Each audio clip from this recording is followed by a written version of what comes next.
Good evening, I'm John Carter and welcome to Poland Daily. The government wants to introduce the 500 Plus programme for disabled adults.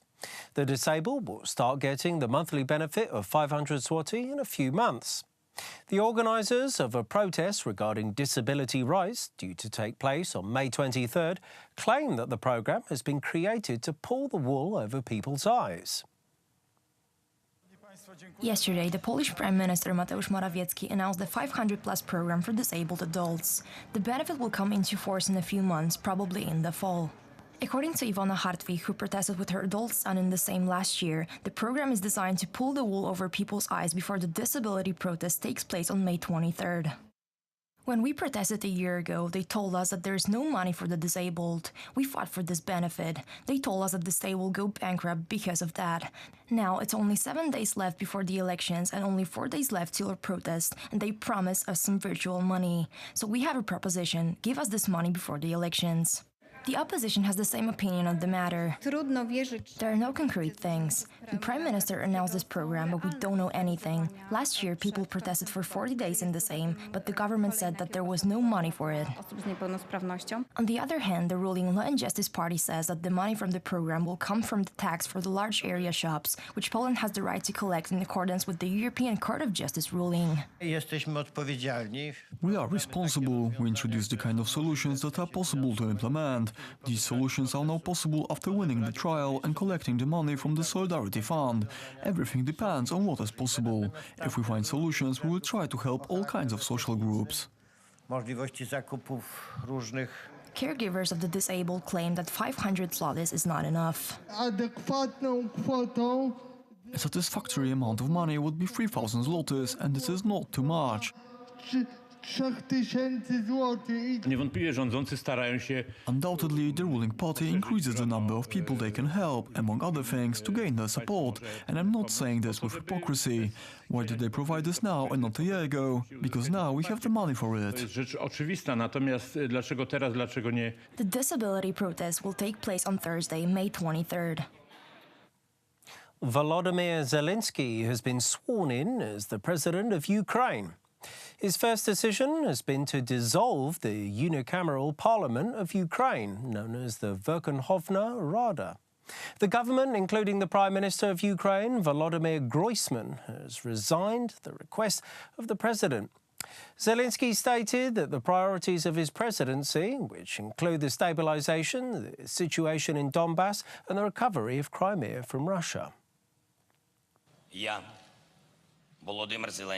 Volodymyr Zelensky was sworn in as Ukraine's sixth president. The inauguration ceremony took place 2 weeks earlier than expected, following the parliament's approval of the date requested by Zelensky.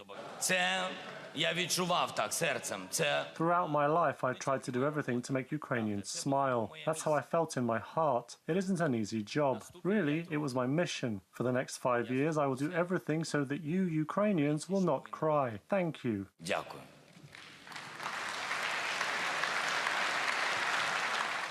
The new president introduced changes from the very beginning of his term. In his speech, he declared the dissolution of the parliament and also proposed that Prime Minister Volodymyr Groysman's parliament resign. Just as during his presidential campaign, Zelensky spoke out about his two most important tasks: solving the conflict in Donbass and recovering Crimea. Our main aim is ceasefire in Donbass. I'm ready to do everything to prevent further deaths of our heroes. I'm not afraid to make difficult decisions. I'm ready to lose my popularity without hesitation. If necessary, I will sacrifice my position so that peace finally prevails.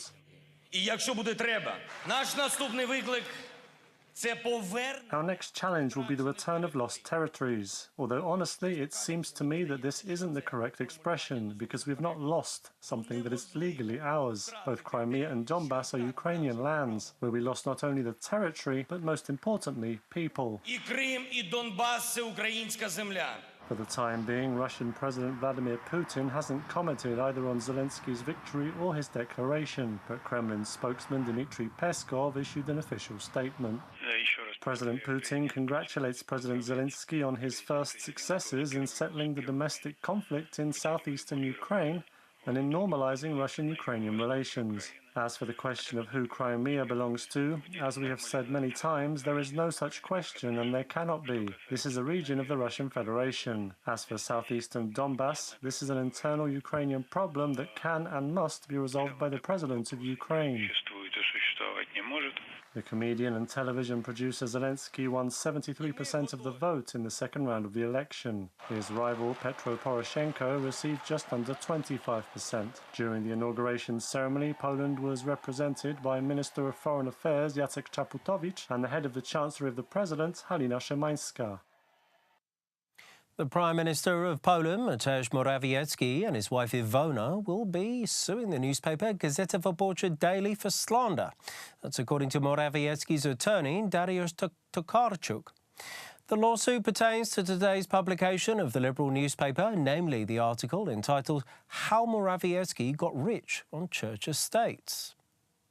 The information included in the article is incomplete and selective, thus damaging the good name of Mr. and Mrs. Morawiecki. The publication gives false information not only concerning the procedures of buying the lot, but also its value, inaccurately presenting it at 70 million zloty, not including the changes of the lot's value that occurred in the 17 years since the purchase, and the possible cost of repurposing the lot from agricultural production to any other investments in the future. The article also states that Mr. and Mrs. Morawiecki obtained the lot at the expense of the state, while the purchase was conducted when they didn't hold any office and the lot wasn't state-owned. The lots were bought at market value. Let me add that the owner of the aforementioned lot, Mrs. Iwona Morawiecka, announced that if the city of Wrocław wishes to build roads which would cross the lot, she is ready to sell the required parts of the lot for an adequate price, including inflation. What's more, she plans to give all the income from such an eventual sale to charity. The political scandal, which forced Heinz Christian Strache to resign from his post as Vice-Chancellor of Austria and party leader of the far-right populist Freedom Party of Austria, or FPÖ, is continuing to send shockwaves through the Austrian political scene. Chancellor Sebastian Kurz has called for snap elections in September, but his demand for his coalition partners from FPÖ to relinquish control of the Ministry of Interior could lead to all FPÖ ministers leaving the government in protest. Scandal erupted after a tape was released showing Heinz Christian Strache offering to fix state contracts and discussing how to work around party financing laws with a Latvian woman who pretended to be an associate of Russian oligarchs. The tape was secretly recorded during a house party in Ibiza ahead of the Austrian elections in 2017. The party's former candidate for president, Norbert Hofer, designated as new party leader, argued that the party should be allowed to retain control of the Ministry of Interior. Als Regierungsmitglieder As government members, we said that we would resign if our Interior Minister, Herbert Kickl, is dismissed. Are we doing this? Herbert Kickl did nothing wrong. There's no investigation against him. The argument that there should be an investigation against the FPÖ is wrong. The Minister of Interior, who was the FPÖ party's Secretary General in 2017, could not possibly be in charge of the investigation. Generalsekretär war im Jahr 2017. Hofer also stated that the coalition government between the party of Chancellor Kurz, OVP and FPÖ still has a lot to offer Austria. I believe it would have been possible to continue to work in this team. I'm really sorry. We really would have liked to continue. We still had a lot of plans, positive plans, for this country. Herbert Kickl, the Minister of Interior, was also present during the press conference and implied that there could still be a way to continue the cooperation between OVP and FPÖ. Niemand von uns hat geglaubt. Nobody in our ranks thought that, in light of these images and words, we would be able to return to our daily routine. We were fully aware of our responsibility. That's why we're looking for a way out together with Chancellor Kurz. Scandal erupted just a week ahead of the elections to the European Parliament and could significantly impact the chances of FPÖ in becoming the country's second largest party, behind OVP but ahead of the Social Democrats. Thank you very much for joining us here this evening at Poland Daily. I'm John Carter. Stay tuned after the break for Poland Daily weather. It's followed by the business, culture, history and finally the travel.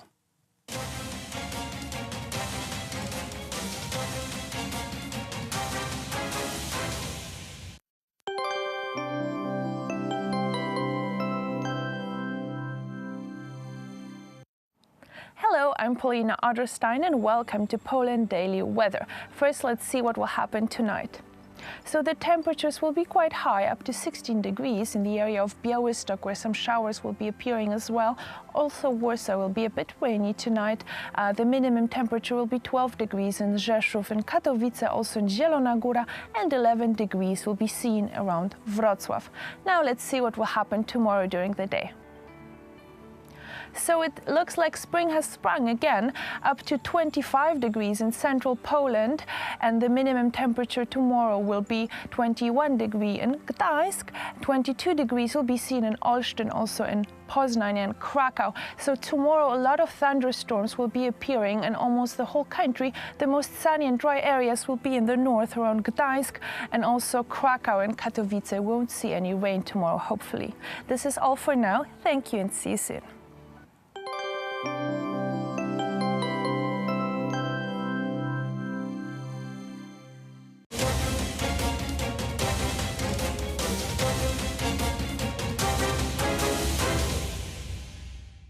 Poland Daily Business Edition. Tonight we are at Katowice European Economic Congress, and our pleasure is to speak to Lord Martin Calland, United Kingdom's Minister of Exiting of the European Union. Sir, welcome.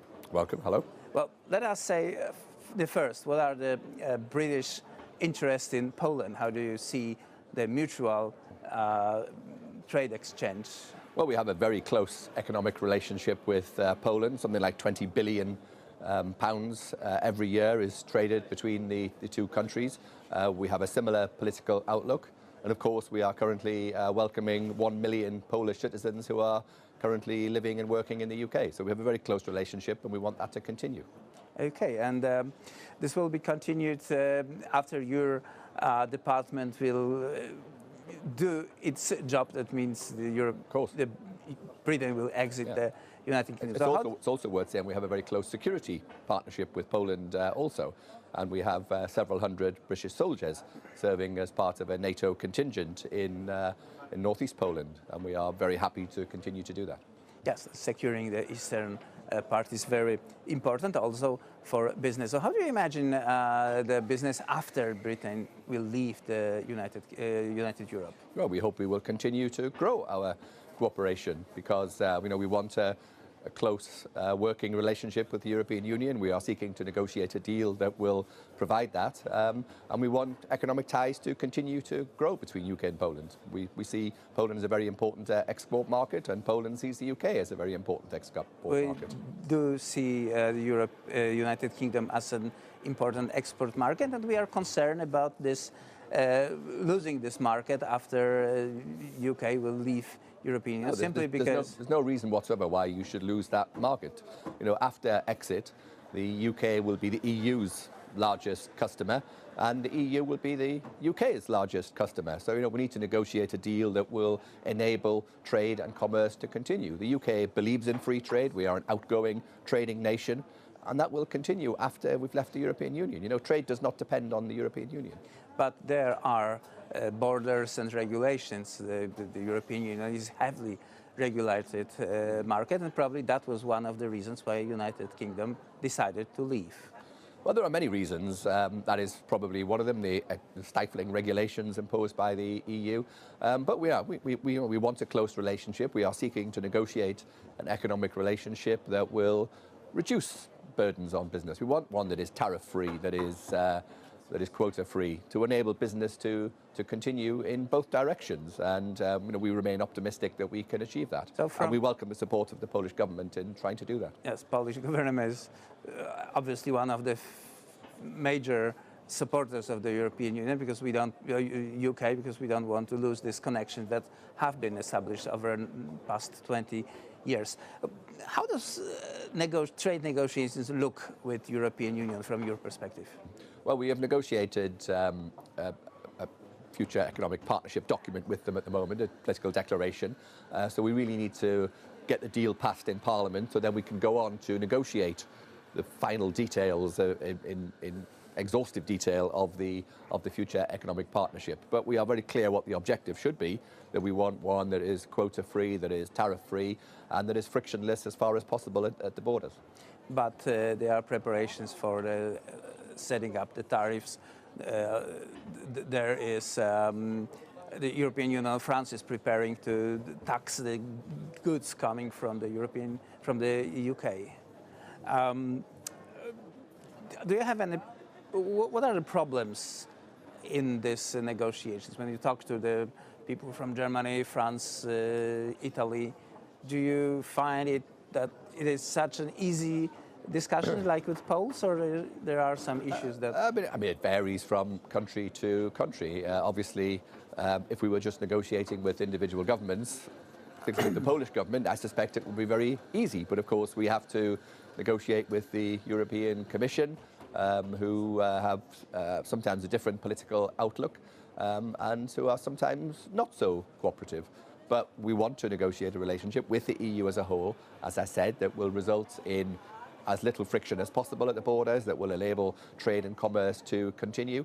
And the reason that we want to do that is because it's in both sides' interests. It is in nobody's interests to start constructing economic barriers. You know, we want to free up trade and commerce across the world as well as across Europe, and we will be seeking to try and do that. The most difficult for United Kingdom is to set the terms with Ireland right now regarding the departure from the European Union. Well, we have a very close relationship with Ireland. We have a common travel area so that Irish people can travel freely into the United Kingdom, and British people can go into Ireland, because of course we have a lot of Irish citizens living in the United Kingdom. But the Northern Ireland border is of course a particular problem. It has a troubled history. We have an agreement called the Good Friday Agreement that we stand absolutely by. We don't want to impose a border in Ireland. We will not impose a border in Northern Ireland. And I believe that Ireland and the EU believe the same. And but the Brussels that not necessarily agrees with that. I can find that they are using as a negotiations tool with UK. I think that's slightly unfair. People that I speak to in Brussels and in the Republic of Ireland also share our commitment to there being no hard border. You know, the peace process in Ireland was very hard won. We are totally committed to that. We don't want to see a return to violence in the past, and the border can be a flashpoint for that.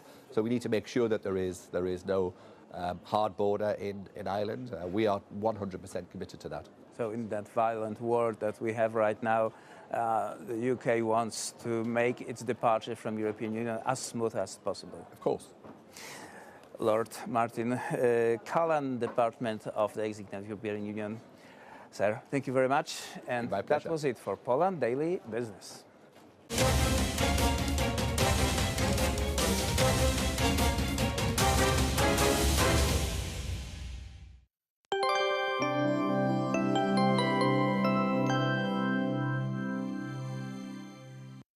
Good evening, I'm Paulina Adlerstein and welcome again to Poland Daily Weather. So tomorrow in our country the temperatures will be very high, up to 25 degrees in central Poland, also in Krakow. The minimum temperature tomorrow will be 21 degrees around Gdańsk, with a lot of sun though.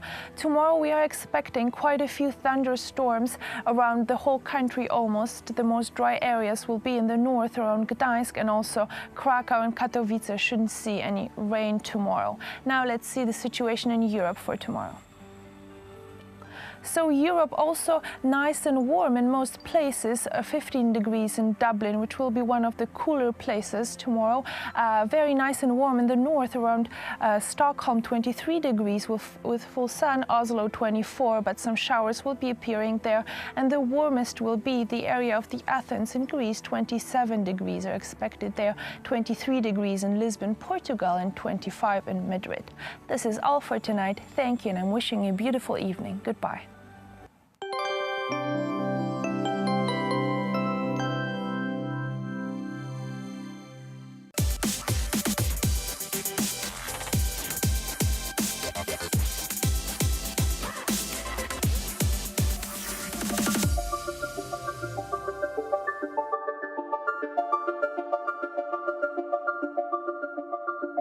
Witamy Państwa. Welcome to the first episode of Republika Sztuki. I'm Marcin Bąk. Janusz Janowski. O czym będziemy rozmawiać? What will we be talking about? Obviously about art in its highest form, am I right? Półki, mam rację? I certainly hope so. Janusz Janowski będzie naszym przewodnikiem. Janusz Janowski will be our guide on this journey. He's a painter, an artist, also a musician, and let me add, the president of the Association of Polish Artists and Designers. Did I miss anything in terms of your titles? Nie pominąłem niczego w tytułach. No, but I can also say that I have a PhD in humanities, so maybe this will help me to guide our viewers on this road through art. Przeprowadzaniu wszystkich przez drogę. And the road is very complicated and complex, for what really is art? Art is not the matter of tastes, that's the first thing to say. Prawda? Zdecydowanie nie i to jest Definitely not, and this is the first myth I hope we will manage to debunk today. rozmową. No właśnie, bo sztuka towarzyszy człowiekowi od... Art has been with humans forever, ever since the prehistoric times, but today I can take a canvas and a big bucket of paint and just splash it on there, then call it art, and even find a person who would be willing to buy this piece for a lot of money. I think it wasn't like that back in the day. Żeby kupić to dzieło sztuki. W dawnych czasach chyba tak nie było. Wydaje mi się, że najlepiej zacząć od początku, czyli nawet przekroczyć tą granicę. It wasn't, but I think we really ought to go back and start from scratch, so let's go back even before the times of ancient Greece, to the prehistoric era, to the Paleolithic. Today we judge the artifacts or cave wall paintings from that time to be art, but back then their creators had no such distinction for the actions they took. Acting and creating is the basis for understanding art, and it's worth remembering that when we talk about our times, when it turns out that the sole idea or concept can be art or even a different type of action, for example eating, defecation or sleeping. Przypisana właściwie innym sferom życia, jak każde inne działanie, sen na przykład. Jest w tej chwili określane jako sztuka, natomiast... These things are nowadays often called art, but according to the standards that humans set for art for thousands of years, they wouldn't be. But here is a different question. Would it be art to create a pair of shoes? Z perspektywy narracji greckiej jest, dlatego że sztuka po grecku techne. From the ancient Greeks' perspective, yes, it would be. This comes from the fact that art in Greek was techne, so an action, a skill. As Aristotle would call it, a systematic disposition to realize intended actions. Such an action could be making a pair of shoes. There is intent, there is a goal to realize, so for the Greeks it was already grounds to call it art. Strukturę nazywano sztuką w Grecji właśnie. Grecy, czy jeszcze dawniejsi twórcy... Does that mean that for the ancient Greeks and even the people before them, such professions as goldsmiths, blacksmiths and painters were considered equal? Did they treat them the same as creators, artists? Ludzie tak samo traktowani przez nich, jako twórcy, artyści? Też do końca nie możemy tego tak jednoznacznie określić, ale w podobny. Tworzyli przedmioty, tylko musimy mieć świadomość, że... Yes, in some way, yes. We can't say it's exactly the same, but they were all creators of some sorts. They crafted things, but they made the distinction between the crafting of usable items, for example spears and swords, which had their own decorations as well, but their main function wasn't connected with aesthetics or art. However, the creations of artists were meant to refer to some higher values, usually the concept of beauty. I would also like to stress one thing, which is maybe known to experts, but rarely to most people, that the canon of portraying people included the cognitive content of philosophy of those times. What does it mean? It means that Greek artists, for example Polykleitos, included in their sculptures of humans the philosophical ways of perceiving harmony, like the golden ratio and the relations of numbers. Najbardziej niezwykłe informacje dotyczące rozpoznania harmonii rzeczywistości, tak jak na przykład złoty podział, czy wszystkie inne elementy, liczby, które tworzyły rzeczywistość. Wchodzimy w bardzo skomplikowane terminy. Yes, but we are diving a bit too much into details and very complicated themes, which we will perhaps touch upon in the next episodes when we focus on the ancient Greece itself. But I would like us to return to that very first question or statement we made. Art is not about tastes. We often hear that it's subjective whether something is beautiful or not. Some people like one thing, some something different. You yourself are a doctor of history of arts, so isn't it wrong to create some canons of beauty when it's such a fleeting concept? Tworzenie jakichś kanonów, niby kanonów, a przecież to jest wszystko taka sprawa bardzo ulotna.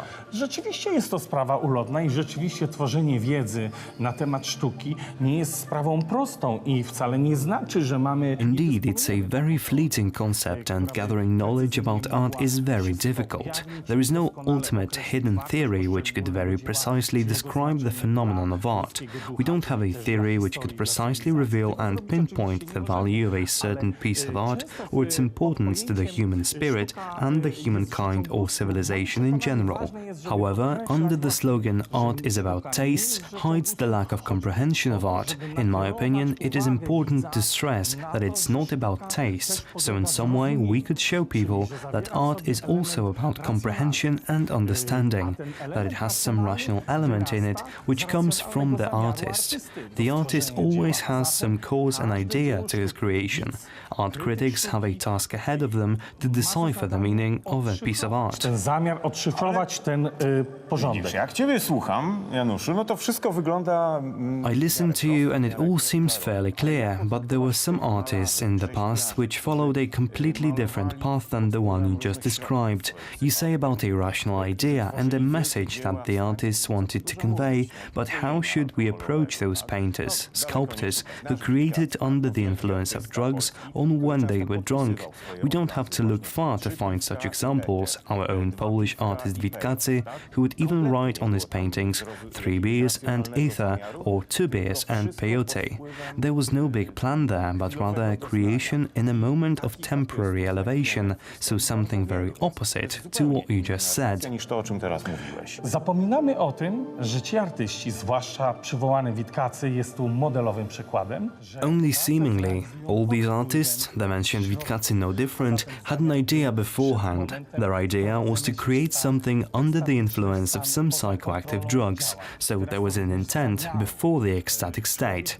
The final effect, very expressive and built on emotions, grew from the initial idea, which always has to be there, the idea to create something. So the fact that he will be creating under the influence was just a unique way of doing it. To understand it better, we need to come back to the theory of art of ancient Greece, so to the division into 2 main descriptions of art, which came from 2 main philosophical trends. On one side, their realistic approach, talked about by Aristotle, that art is a systematic disposition to realize intended actions, and on the other side, the theory of idealism. It allowed ideas to be much more important, and at the same time, it threw reason out of the window.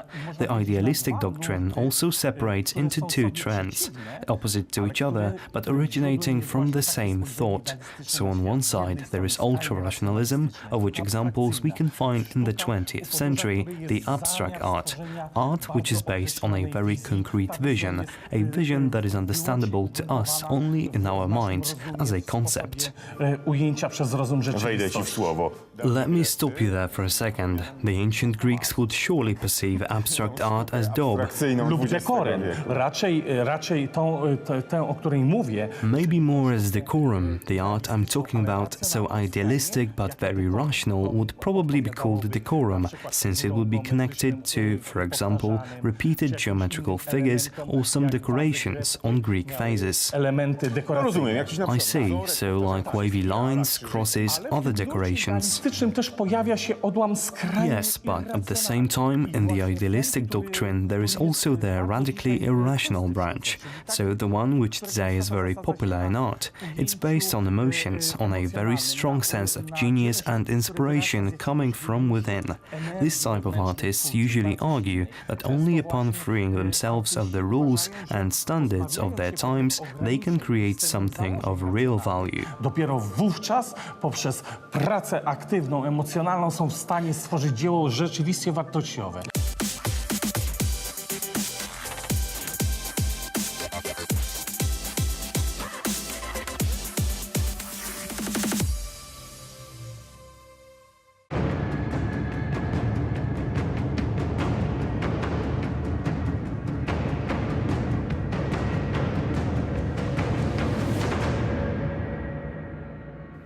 Ladies and gentlemen, welcome to Poland Daily History. Today we will be talking to Mr. Arthur Gruniewski, a tour guide who receives hundreds of international guests every year who all yearn to learn more about Polish history. Together, we will explore the locations he takes them on in Warsaw, Poland, and Central Eastern Europe. What an absolute pleasure to have you here, Arthur. And before we start, let's introduce you to the audience. And if you can tell me a little bit about your job, what you do as a tour guide, and what are the more historical elements during your tour for foreigners. What an absolute pleasure to be invited, Ben. Thank you very much. I'll be glad to tell you about my profession in Poland Daily History.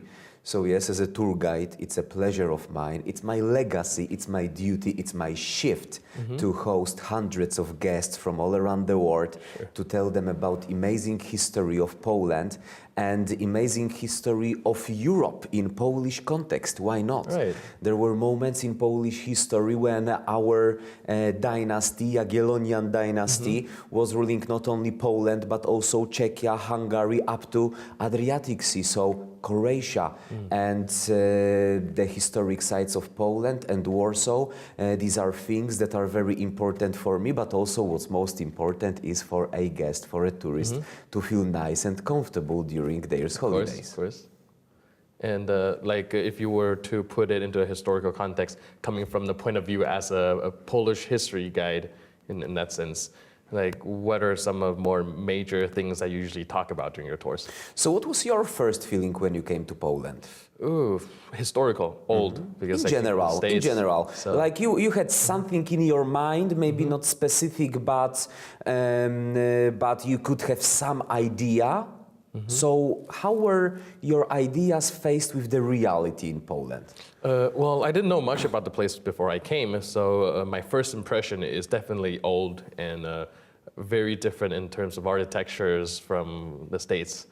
Of course. Yeah. And that's a very typical point of view, because what current generations think about Poland when they are on the airplane, when they are booking the tickets, it's two things are taken under consideration. Right. So communism and Holocaust. Okay. Communism, Holocaust, and World War II. So these are major things that that guests from all around the world are taken under consideration. So when they come to Warsaw, when they book their tour at the concierge of Bristol, Raffles, Europejski, Marriott, Victoria Sofitel, Intercontinental, Polonia Palace Hotel, when they come over there and they book a tour, I would like to show them first the Royal Łazienki Garden. Right. The Royal Łazienki Beautiful Park. place. It's a beautiful place which presents eclectic architecture, eclectic gardening style, so eclectic history of Poland. Right. So what we get to know first, that Poland represents amazing combination.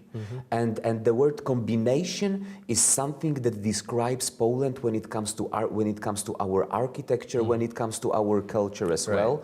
It's an amazing mixture. The best example I like to provide over there is the history of André Lebrun, who provided the sculptures in the Royal Łazienki Garden. He was hired by King Poniatowski, whose property it was. And André Lebrun was a student of Jean-Baptiste Pigalle.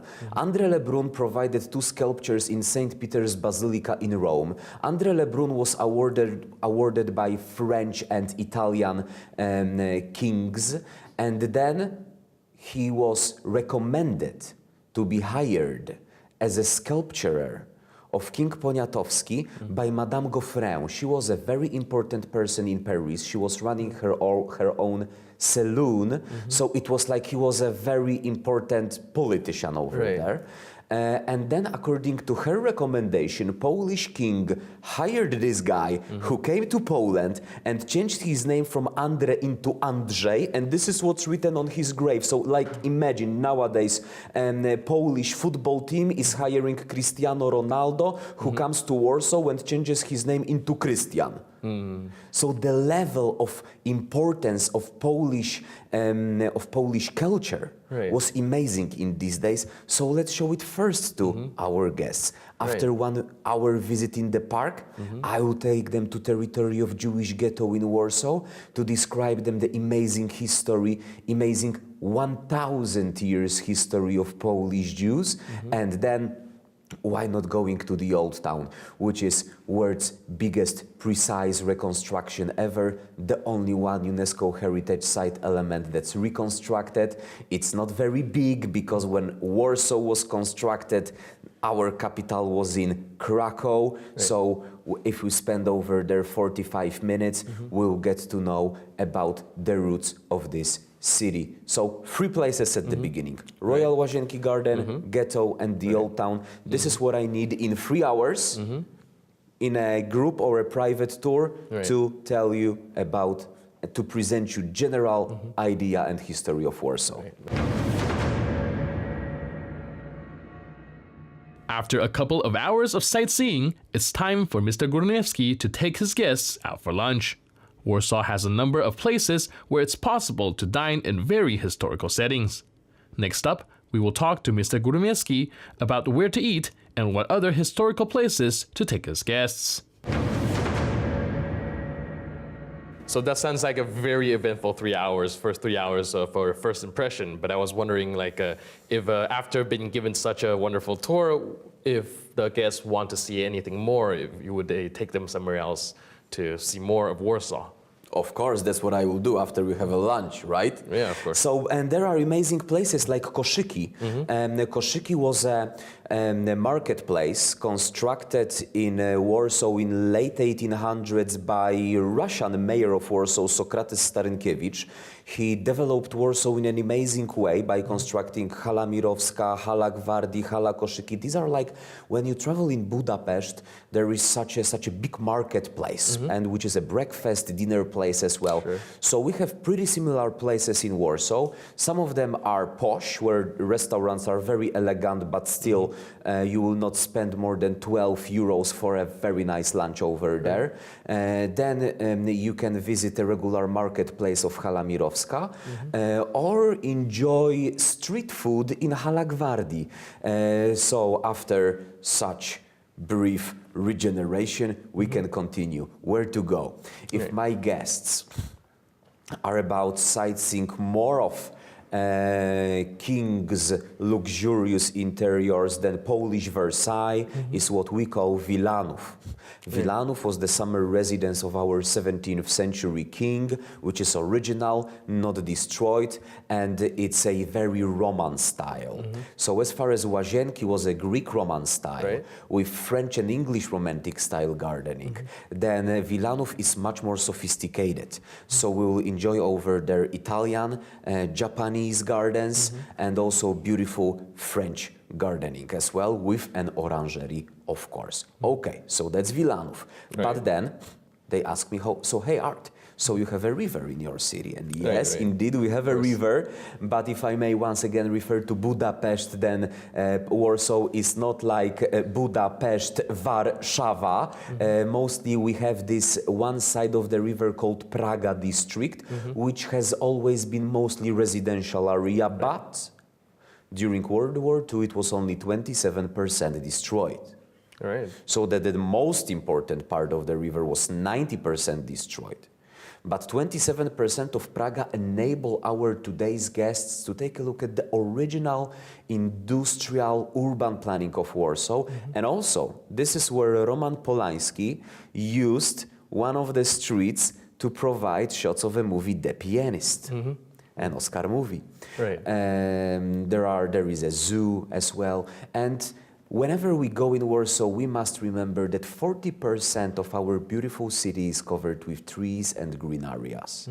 So once upon a time, Berlin, considered as the green city of Europe, is only 25% green, and Warsaw 40% of green. So almost on every single step, we can enjoy some beautiful park or an avenue or just a perfect place to take a picture together.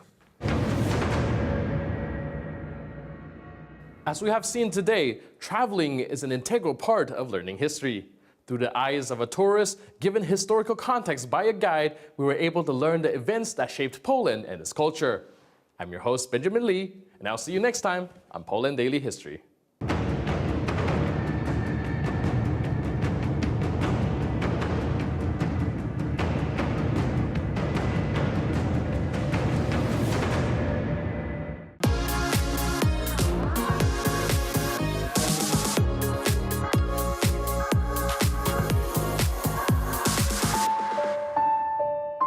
In the green and fragrant southern suburbs of Warsaw, on the old road to the town of Konstantin, lies the 17th century palace of Wilanów, home away from home for the storied Polish king Jan Sobieski.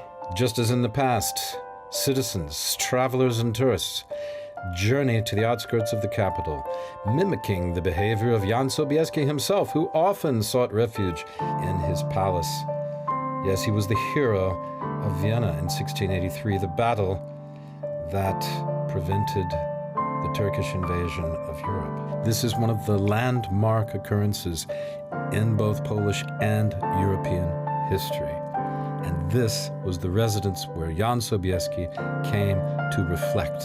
This Latinate palace would be at home in Italy or France, perhaps particularly France, with its sculptured flower gardens, its invitingly relaxed facade, and its ornamental canal.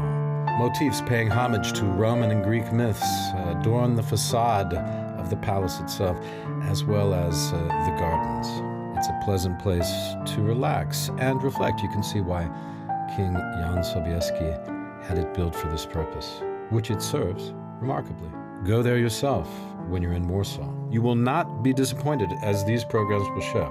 This is the palace, not just of a king, but of a great king. In fact, Jan Sobieski is one of the seminal figures in European history, and this palace perfectly reflects the mind of that very special individual. Well, this is it. This is the walk into the palace. Correct. But what's this big tree here? It's a huge thing. The linden tree, personally planted by Jan Sobieski III. So the owner of this property, the owner of this place, used his own hands to plant that linden tree, and that's why it's so thick, and it's 3 centuries old. So we have such a beautiful 3 centuries, 300 years old tree. Exactly. But Jan Sobieski is the hero of Vienna. Jan Sobieski is a hero of Vienna. He said. Jan Sobieski is a hero of Europe. Jan Sobieski is a hero of Poland. And Jan Sobieski is a hero of this place because we are in a district of Wilanów, which is a regular district of Warsaw. And the name of the district comes out of the place that we are entering at the moment, which he called in Italian Villa Nova, so the new mansion, the new house. Villa Nova. Now I understand. I never knew that. Because I'm just stupid, I guess. But I never put that together. Villa and Nova is the new house. Exactly. And the purpose of this beautiful complex, actually, which people are going to see, so stay tuned for that. We're going to give you an amazing tour of the grounds here. But it was to get out of Warsaw in the summer, or what? To get out, to stay a little bit further away from the city, which and was the court and all the people, and Warsaw's old town. Yeah. He wanted to run a calm and countryside family life. That's why the mansion outside Warsaw. It was almost 1 day ride to the old town. Yeah. On horse in these days. So actually, this is when the royal route ends. So the old town is this is the end of the royal route. This is the end of and the we royal started route that, didn't because we, in the old town, once upon a time. That's how that was the purpose of our first meeting. Yeah, but that's to right. walk and talk on the royal route. So this is where the royal route ends or begins with a beautiful Wilanów mansion that I would like to show you in a very details and describe you these amazing elements connected with Polish history. Okay. So how do you think? I think it's great. Stay with us, folks. We're going to go in and we're going to look at the Wilanów Palace. It's very exciting with my pal, Artur Górniewski. Did I say it okay? And Will Richardson. Yeah, that's the easier name, isn't it? Of course, that's why I say Górniewski. That's why I want you to say my Remember that surname. name, folks. Remember that name, so folks. that I will not make a mistake. It's a fantastic name. No? It would be humiliating to make a mistake. Is the only in your name own he's surname. got, if you know what I mean.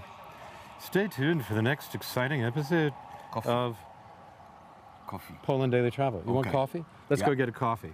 Hey, we'll see you on the other side with coffee. Ciao. I said coffee, didn't I? Yes, you Welcome did. to Poland Daily. By the way, we've got an important business: coffee, hot chocolate. Sounds good. Come on. Sounds like a plan. Hey. Hey. What you got here? You got some coffee here? The city. The best coffee in the city? That's a boast, isn't it? I hope it's the best coffee in the city. What's your name? Hubert. Hubert? Yeah. That's a nice name. Hubert is hosting us. Hubert, how long have you been selling coffee? How long? Yeah. 2 years. And this is your business, is Yes, this is my little business, but I bought this bike cafe on franchising. You did? How much does it cost to buy one of these? Something about 60,000 Polish zloty. 60,000 Polish zloty, so you had to save up a little money? It's very expensive. This machine is very expensive. 60,000 zloty. What are you doing? No, I'm just doing Pay something. attention. I'm interviewing Hubert here. Yeah, okay, so I am admiring this investment. What's the matter with you? 60,000 No, Polish he's a currency to sell coffee next to the entrance He's a good man. of the Can I have a Wilanów coffee? Gardens. Yes, of course. How much is that going to run me? I can get espresso for $6 zlotys, $2, $1.50. Espresso Americano for 10. That's a black coffee. Give me a black one. Okay. Cappuccino, 10 zlotys. That's $2.50. Latte, $3. Okay, not bad. Not bad. Thank you very much. Let me taste that.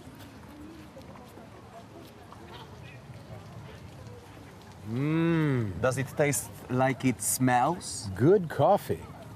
Good coffee. You want one? Yeah, maybe I will ask for an espresso. You'll have an espresso?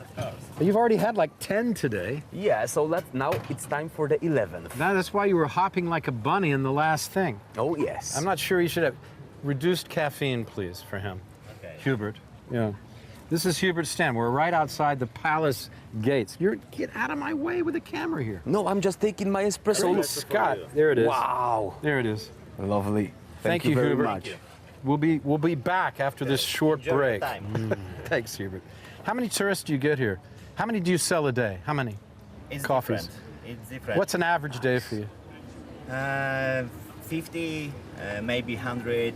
It's depends for the day and the So you're weather. making a little money if it's a good day. You're doing okay. Yeah. Yeah. How long did it take you to pay off your thing, 60,000? 1 year, 1.5.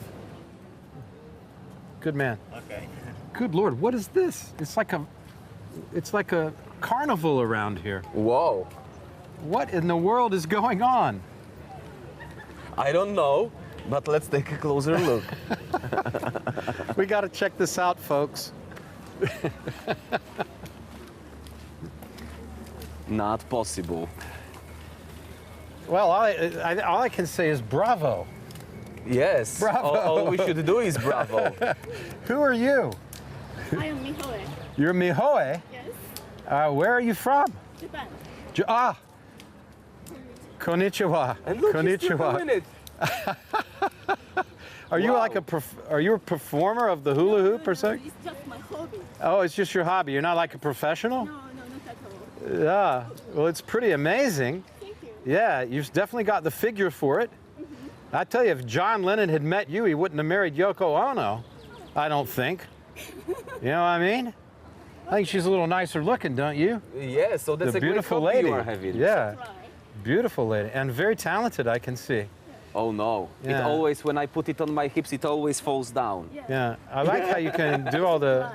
It's good exercise. Arthur, go on and try. Can Please, he no. try? No, No, please. go on, go on. Come on, show it will him. be a ruin. Come on. No get in there. way. Come on, get in there. Get in there and try. No. Come on, Arthur. See if you can show him. Arthur, No! folks, you never know what you're going to see. It's like a circus. We go from coffee, What's probably the too much forward? caffeine, to an amazing exhibition of the hula hoop. Okay, The Japanese I will do style. it. Japanese style. I know how it will Try it. finish, Off but you go. I will do Go. it. Go on. Jesus Christ. I like it better when That she was does my it. record. No, try again. Try again. The longest Come on. ever. Come on, try again. I like Okay, it better when okay, she does okay, it, but not, okay, nonetheless. okay. Yeah. Oh, yes. Oh, yeah, man. Not bad, not bad. That was my record now. Good Lord, Arthur. Maybe I would try it around my neck. No, but look how she does it. She just a slight. I don't know, She it got that just goes. slight wiggle. Look at that. I think that I have just a Good Lord. very... That Yeah? hula hoop is not for these Slavian see. shapes. So you just come to the park and practice? Look, Sometimes. look. Yeah, sometimes. Yeah. It's good for me. Also, atmosphere and I do it in slow motion. Oh, there you go. Sorry, Arthur. No, I'll try next week. Yeah. Do you give private lessons? No. No? Would you like to start? Up to you. It's up to you. You're the teacher. Oh, now I can work on my forearms. Yes? Yes. Would you like to jump in? No. Why? I am not I am not a tiger. Okay. You can be a cat. I could be a cat, you think? Just jump in there? So maybe you would like to walk through. Yeah. Shall I fire it? Listen, folks, we'll be right back after this short break with Mihoy Yes. and Arthur, and they are going to have a hula off. I mean, they're not going to take their clothes off. They're just going to do a hula off to see who's the best competitor. I don't know. You meet all. I tell you what, on Poland Daily Travel, you meet all kinds of people. That's all I can say, and it's just getting more and more exciting all the time. Okay, stick with us. We'll be right back. Go, go, go, go, go, go.